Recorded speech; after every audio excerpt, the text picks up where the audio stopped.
The next step in our tone journey is guitar amps. We're going to talk about 3 types of amps at a high level: tube, solid state, and digital modeling. They all have an almost infinite number of subsets, and we'll break down some of those, but for our purposes it'll be most helpful to keep things kind of high level. So I'm going to walk you through what I call an astoundingly brief history of the amplifier.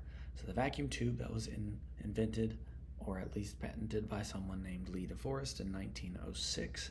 And that was used for TVs, radios. It basically revolutionized the transmission and amplification game for almost a century, not quite. The digital revolution of the 80s, 90s kind of gave us a new chassis to work with, but for many, many decades, the vacuum tube was the key component. So that tube was used in things like radios, and pretty quickly people realized that they could use it for other purposes. So Gibson, Fender, Rickenbacker, several other instrument and instrument associated tool manufacturers and designers got on board and started creating models as early as the late 20s. Fender released their Champ 5-watt tube amp in the 40s. You can hear that on Radiohead's song Creep. It's the big chugga chugga chugga chugga guitar part before the chorus. It's a pretty classic sound. And this also gave us the framework to introduce overdrive, which occurred in the late 40s, but largely in the 50s, 60s, 70s. Rock and roll, attributed, especially this kind of sound attributed to people like the Stones and the Beatles and the Beach Boys, a little less popularly in common parlance, but the Beach Boys were really a significant and shaping factor in modern sound design, especially where things like bass and guitar were concerned. So 60s to 80s, we're constantly trying to up the gain. You have somebody like Jimi Hendrix coming on the scene and just absolutely changing how people understood the guitars could sound in the first place. As you get closer to the 80s, you have the introduction of Marshall, Vox, Mesa Boogie, Bogner, Peavey, people stepping away from Dumble-based circuitry and moving into different circuit types that were more conducive to high-gain environments. You also had in the 80s the introduction, actually late 70s, the introduction of the Roland solid-state amplifiers like the JC120. 80s forward, a lot of the game has been the same. You have many boutique builders, but all of them are, dwarfs standing on the shoulders of giants, and of course a dwarf on the shoulder of a giant still sees farther in the pair of those two, but all of those iterations are based on the same framework that was present in the early design work that guys did at Fender, Gibson, Marshall. So we're going to talk a little bit about each of these kinds of amplifiers and how they're structured. Tube amps, that's where the tradition is, and if somebody's a purist, they'll tell you that it's the only way to go. Technology is quickly catching up, but we need to understand a little bit of what we're talking about. You don't need to be able to interpret this schematic completely. The framework, though, is essentially from left to right, input to output for the speaker. So your guitar goes in the left here and essentially runs through a series of capacitors and transistors and all kinds of fun electro schematic language. But the key components in terms of how the sound is affected are in the preamp stage and the power stage, and that's where our vacuum tubes are, as well as in the rectifier. And every single one of those things affects the tone, and as we discussed earlier in this course, it affects the tone with harmonic distortion.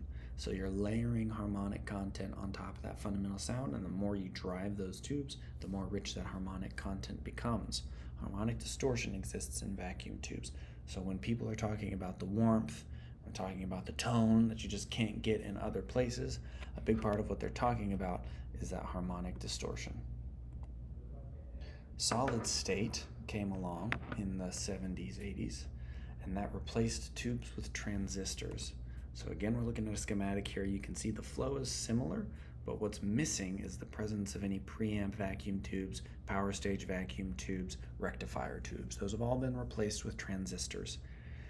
And again, the waveform there is different. So like we discussed earlier in this course, as opposed to harmonic distortion, where you're adding harmonic content related to the fundamental frequency input, Transistors create inharmonic clipping, so they flatten the top of the waveform in a relatively harsh way compared to tubes. And this is where you get the kind of more aggressive distortion, the more harsh and bright sound, because what's happening is you have your fundamental frequency, but you also have the addition of inharmonic or non-related vibrations, right?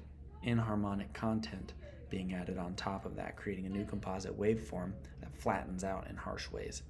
So this is where, when you have solid state amplifiers, you have tools like the smaller, less expensive amps, or even the nice ones like the JC120, or you go directly into the console. What you're seeing there is inharmonic clipping. Models are basically a different category altogether, because it's the introduction of digital processing in an attempt to recreate, in the same way that transistors replaced tubes, digital processing is now replacing the tubes with modeling. So if you look at the stages of a traditional amplifier, you have input, preamplifier stage, power tube stage. You have a negative feedback circuit, and that's designed to cancel noise, although in Voxes, that circuit is distinctly different, and it's part of what gives them their top end, because the use of that circuit cancels noise. It also reduces high frequency. So the reason that that chime is so significant in Voxes has a lot to do with the negative feedback circuit. You have your rectifier circuit. This is the power stage. So when you plug into any power source, you're getting alternating current, AC. The rectifier tube or rectifier solid state circuit rectifies that alternating current as direct current, because AC circuitry is oscillating at, whatever the fundamental, it's 60 hertz or whatever, 60 cycle hum. You've heard that term before. And if the power was coming in that kind of alternating current, then you would have fluctuating power to your circuitry, which would not only destroy your circuitry, but it would also affect your tone. And then you have the output. It's worth touching briefly on impedance, resistance. Everything about amplifiers is electronic engineering until you get to the speaker cone, and then it's acoustical engineering, fluid dynamics.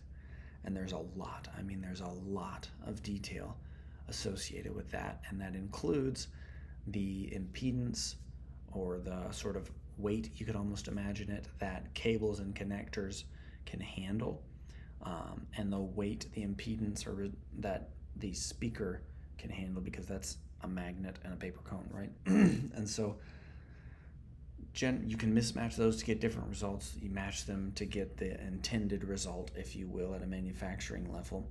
And we'll spend some time talking a little bit about that.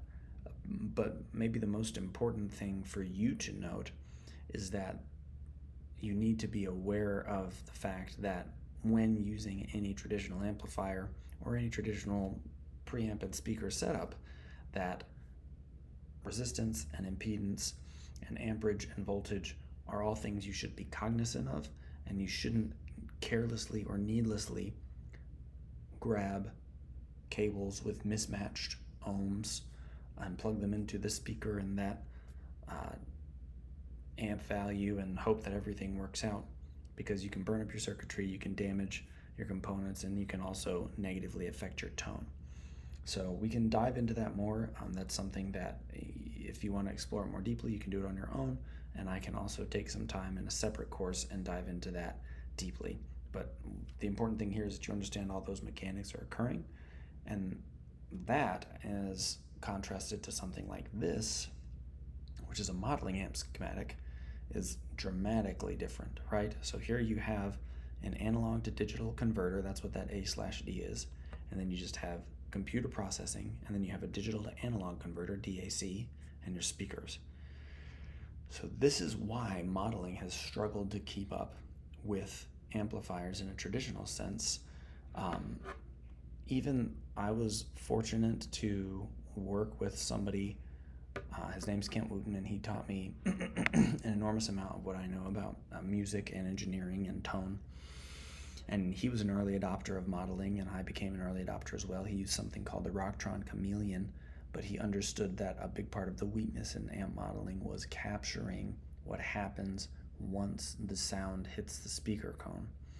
And so he was always a fan of using models into some kind of speaker cabinet, and that being mic'd, rather than trying to have them emulate the cone itself. At this point, emulation has really made strides. I listed there at the top, you have all kinds of different composite object modeling, COSM. You have a almost endless array of impulse responses, things of that nature. But what you're hearing is binary code. No matter how new or recent it is, what you're hearing is binary code. And that binary code, Iridium did an awesome job of this. Rather than try and emulate a final product with their impulse response, they actually emulated components of the amplifier. And so it gives you, like, their Strymon Iridium has an enormous vocabulary, and it is a beautiful sounding pedal, and it's probably as good as any emulator could be, especially at that price point. There are others that cost significantly more that maybe sound even less genuine.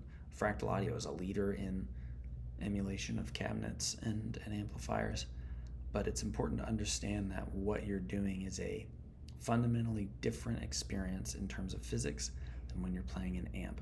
I'm an early adopter of modeling. I still use modeling regularly. It's kind of my primary go-to, actually, but I have also used $3,500 hand-wired tube amps.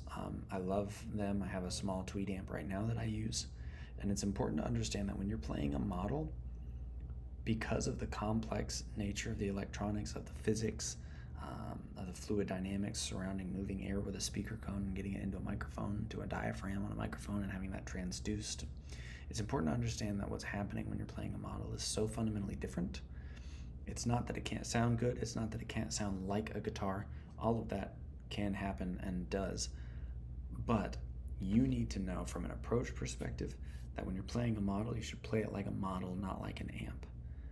That's been my take and my strategy for having success when using some kind of direct to either console or PA guitar modeling setup, is when you treat it like a model rather than treating it like an amp and assuming it's going to sound the same, you can shape that tone more accurately to get the sound that you want. Still sound great. There are a lot of beautiful options. I don't discourage people from using models at all. I use them all the time. It is different than an amplifier. It is not worse. It's not necessarily better. It's different. And once you accept that mindset and you're willing to adopt it as another tool in your tone toolbox, then I think you can get a lot of places with it. So I'm going to show you some examples here. Traditional amps, different miking arrangements, some solid state options. I'm going to show you some digital models, some in Stompbox form, which is how I use them primarily. Also some in the computer space. There's a lot of pretty useful tools. Many of them come with your DAW. Logic has some options. Reason has some options. Most DAWs come with some kind of amp model. And so we're going to walk through a couple of those examples, and then we're going to have you guys put together some stuff and see if we can't get you sounding the way you want to sound, whatever your tool set is.